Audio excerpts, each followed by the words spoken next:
I'm Brendan Kelly.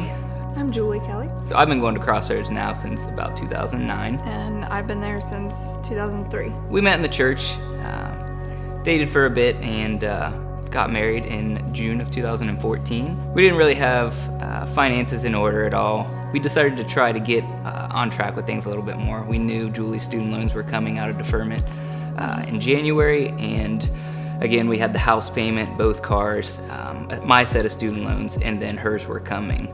In February of 2015, Joe Sangle and the I Was Broke, Now I'm Not program came to Crossroads. At that point in time, we started to feel really convicted about how we were handling our finances. We had given the tithe, but really just didn't feel like there was a whole bunch of overflow. We didn't feel like there was much left over. Everything that came in went out. We were basically using everything that was coming in every single month. And really just through Pastor Tim's words, through Joe Sangle's course, we really felt convicted and knew we needed to make a change. So after Joe Sangle's experience, during that he talked about his financial debt freedom ladder, and the first rung of that ladder is to set goals. Once we got home from that, that was the first thing we did. Looking over them, we really nailed down a couple things that we both really had a passion about. One of them being to be able to give back when we feel called to. And that's really kind of something that spurred us on the last 3 years or so. The next thing that we did was we started budgeting, and we decided that we were gonna really attack the debt that we had. So it started with paying off my car in December, and decided that we were really gonna attack our student loans and put as much as we could towards those in order to free up some money to be able to give like we've wanted to.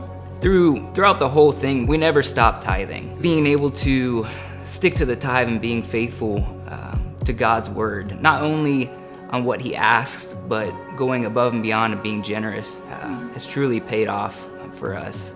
I know Pastor Tim talks about God can do much more with 90% than you could do with 100%. And I think that's beyond evident in our situation. So since we really started attacking our debt, budgeting, all of that, it's been approximately 38 months, and we've paid off about $115,000 in debt.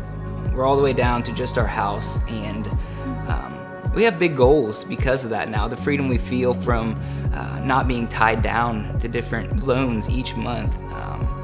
And it says in the Bible, the borrower is servant to the lender. And we felt that all the way up until this point. In budgeting, we've definitely seen that God blesses the 90% that we have left way more than we would be able to utilize it if we weren't giving back to him and being faithful. But we've also seen his hand in our lives. We were blessed with our daughter. She just turned 1 a few weeks ago. One of the eye-opening things for me personally was that the tithe, the 10% that we give back to God, is not the only part that belongs to God. God gives us 100%, and he only asks us to give 10% back. But he calls us to be faithful and to be diligent to handle the 90% that we get to keep in a way that's glorifying to him.